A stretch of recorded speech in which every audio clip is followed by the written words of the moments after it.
What's up? It is currently Mother's Day at 4:30 in the morning, and I have work today at a restaurant. So, me doing this right now for you, better be grateful. Anyway, hello. You probably do not recognize me as the person that made the issues doll because I am not blonde anymore, but it is me. It is I. Yeah, today I decided to actually, a year and a half later, make the tutorial. I don't know. I just felt like it. I made another one, new and improved, and I should documented it better in long form. Disclaimer, not the typical type of content here, so if this is what you're looking for on a regular basis, get the fuck out. Anyway, so what you're gonna need for this, well, you're gonna need some yarn. You're gonna need some yellow yarn of some kind. That's the old one that's ugly. You're gonna need a bunch of blue buttons. Just kidding, you're gonna need a singular blue button. I just have an excessive amount. You're gonna need hot glue. You're gonna need scissors. These are kitchen scissors. I recommend fabric scissors. I lost my Ziploc bag full of stuffing, so. Stuffing, you're gonna need that. You're gonna need a needle and thread. So let's just pretend my sewing tomato thingy is a representation of that. Is that it? Is that all I have to really say? I will actually though, before the video starts, because I'm sure when I start making this shit, at some point, you're gonna notice it, and it's gonna start bothering you and wondering why I did this to myself. I literally ran out of yarn. Here he is. I still haven't done what I need to do to his stomach at this moment, but I will. Anyway, here he is, and I used 2 different colored yarns, and you really can't tell that much until you can. He's got a lineup, and he's got pants on. Personally, I just think it gives him character. It's like, take that bitch in the rave. Shit happens. Anyway, as you can tell though, by that snippet, much better looking than this fucking thing. We're gonna get onto it now. So I'm gonna be demonstrating how to do a magic ring because literally every single thing in this project starts with a magic ring. I can't stand that my phone is swinging right now, but whatever. Hopefully you can't hear Beast in the Heart in the background because if I'm editing and I have to hear that, I'm gonna kill myself. Anyway, so magic ring. Start with 2 fingers. Pinch. Wrap. Now, I wonder if my breathing is making my phone swing. I can't. Okay, anyway. Hook goes under, hook grabs, hook pulls under, like so. If that was really fast, put the shit in 0.5 speed and watch it again. I don't know. Then, grab this one. And then, you're gonna turn your hook like that, so you can feed it through that loop thing. And now you have this. And what you are going to do with this is very important. Every single one of our magic rings are gonna have 6 stitches in it, okay? So this goes across the board, 6 stitches. So what you're gonna do is with the long piece of yarn, not the tail, pull on it to make it tighten around your hook. And now, the side that specifically does have the tail, that's the side you wanna wrap around. So you don't wanna do it on this, you wanna do it on the side that's double. So what you wanna do, grab the yarn, and what I usually do personally is I like hold it with my finger like that to kind of keep it tight. So, because you do kind of need to keep it tight. And then I use these fingers to hold this part. So what you're gonna do is take your hook, you're gonna go completely under both of these and grab the yarn and pull it through. So now you have 2 loops on the hook. Now, grab the yarn again and feed it through both of those loops.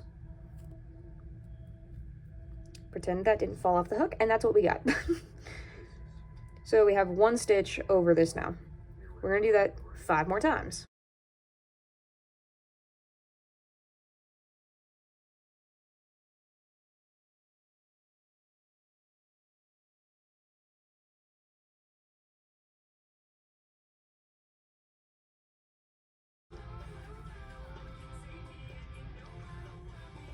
Okay, so that's 6. So this is gonna look hideous, I guarantee you, when you do this. It just will, because it's gonna be really twisted. So you gotta untwist it. You gotta untwist it so it all looks uniform, where these little like braid look like things will all be like on one side, like that. Like that's the uniform side. So once it is uniform, hold it in place and grab that tail and pull it until it's all together.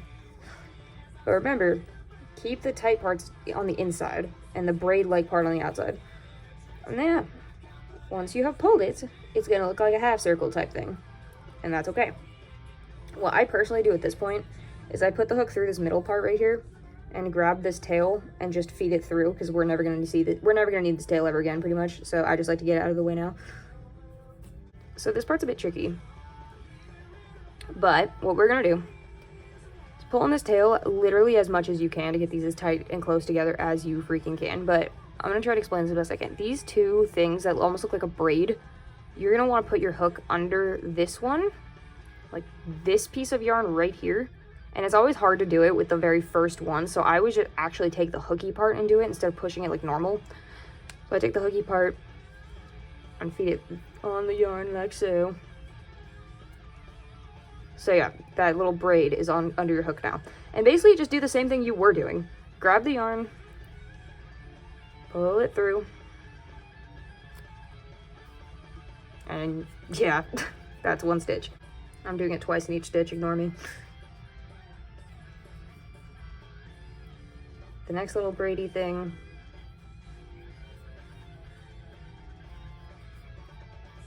The very next little braidy thing. So that's what you're looking for every time, is doing that. Okay, so I've made this a bit bigger, a bit more of a circle, so I can demonstrate what I call half stitches. And half stitches, I kind of coined that term. I'm very self-taught. Every term I use, probably incorrect. If you actually crochet, bear with me. But I call these half stitches. I wrote them as half stitches on screen, so that's what I'm talking about right now. Basically, as I was demonstrating earlier, every single stitch we're going to do in this entire project, you're going to go through the entire braid-like thingy thing. I don't know what to call that. I know it is the stitch, but like both of those, okay? That's what we've been going through this whole time. A half stitch, as I call it, would be where for the entire row, I'm going to go through the center of that braidy thing, and I'm only going to get the top one, where it's going to only be that one strand instead of two. And because when I do that all the way around, and it would look like that, where there's only one on it, and then you would turn it around, do the same exact thing like we've been doing, except you're only going through half of the stitch. That's why I call it that.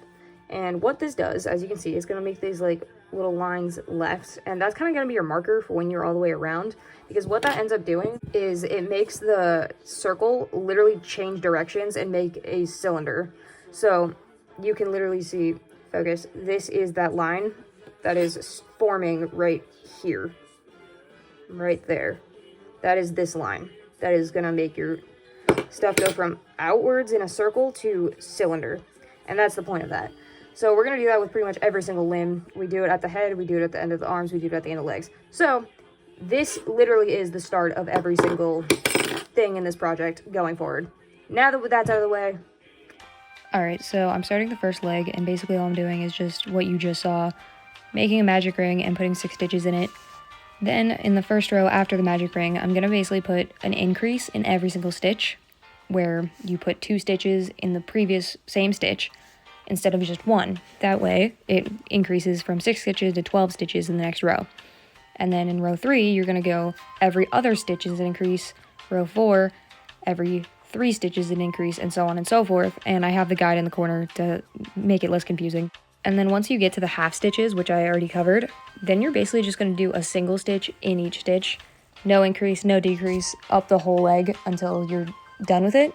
Or you can make it taper by doing decreases if you'd like, but that's very optional. If you know what I'm talking about, you know what I'm talking about. I don't feel like explaining it. Good. Alright, so this is what the leg looks like when it's done. I did make mine taper, and then I stuffed it with stuffing. And you're going to want to leave like a decent amount of yarn attached to it at the end before starting the next leg. And then the next leg is going to be the exact same process. Here I am just comparing it to my old issues doll, and it's honestly pretty much the exact same measurements despite making up the pattern as I go both times, which is kind of crazy. But yeah. So starting the second leg is literally the exact same process, same magic ring, same measurements, same pattern pretty much for the exact same thing, second leg. The only difference is don't cut the yarn off when you're done with the second leg, okay? Please.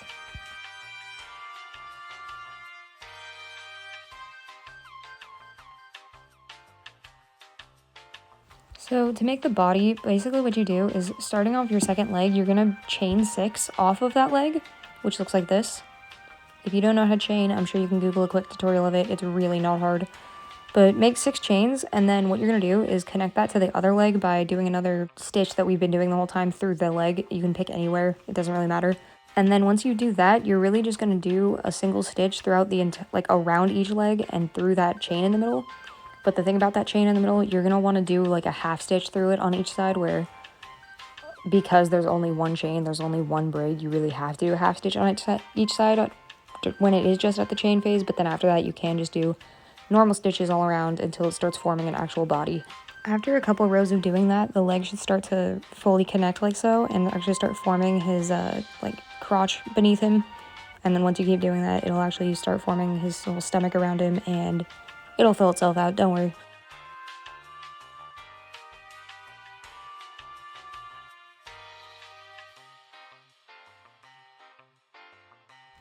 Okay, so now I'm starting the head, and it's literally the exact same process as starting the legs, except the only difference is you put a lot more stitches before the half stitches and make the initial circle a lot bigger, because his head has to be a lot wider than his legs, obviously. And it's basically the exact same process. I don't remember how many stitches I did, but I think it was around the same amount as the body was. Honestly, you can just eyeball how long you should make everything. And now I'm instantly moving on to making the arms with the teeniest, tiniest ball of yarn I have left. Yeah, same thing, same thing. I'm pretty sure that the arms and legs have like the exact same proportions, if I'm not mistaken, so that's also really easy. So yeah, just do it again. Alright, so this is the point where I started to sew on his face details. So going through the bottom of the head hole, I started sewing his eyeball through, and then I sewed through his face to get to the other side where the other eye would be, to make it look, and then I put a couple back stitches to make it look like there would have been a button there. And then I just kind of cut that off because in the photo it is just kind of like dangling thread. Now I'm sewing through the head hole again to start back stitching his mouth on. Back stitching is really the main method here. And I'm just like cutting the fluff off the yarn now that he's basically completely constructed, and now I'm just sewing his arms and head back onto his body. After that, you're pretty much done. You just have to back stitch on his little stomach stitches and hot glue stuffing to his stomach. It's more like 6 a.m. now, as you can tell by sunlight creeping in. Anyway, I'm gonna go on to say that, yeah, I stopped here. I got bored. I couldn't do it anymore. And I low-key just want this video to be out already, and I can stop thinking about it. But if you want to, you can really, it's up to you how much detail you want to go in after it's constructed. Like, this one I actually like sewed like stitches on his side and around his limbs and stuff, and I actually sewed the stuffing on his stomach and whatnot. This one I didn't, but I had put his face on, and this one doesn't. So if you do both of those, good for you, man. You do more than I ever would. So that was that.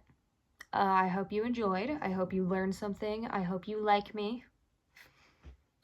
And if you did, tell me in the comments if you actually feel like attempting this, or if you did, or if it turned out, or if it didn't, or if it seems like a massive waste of time. I don't know. Let me know.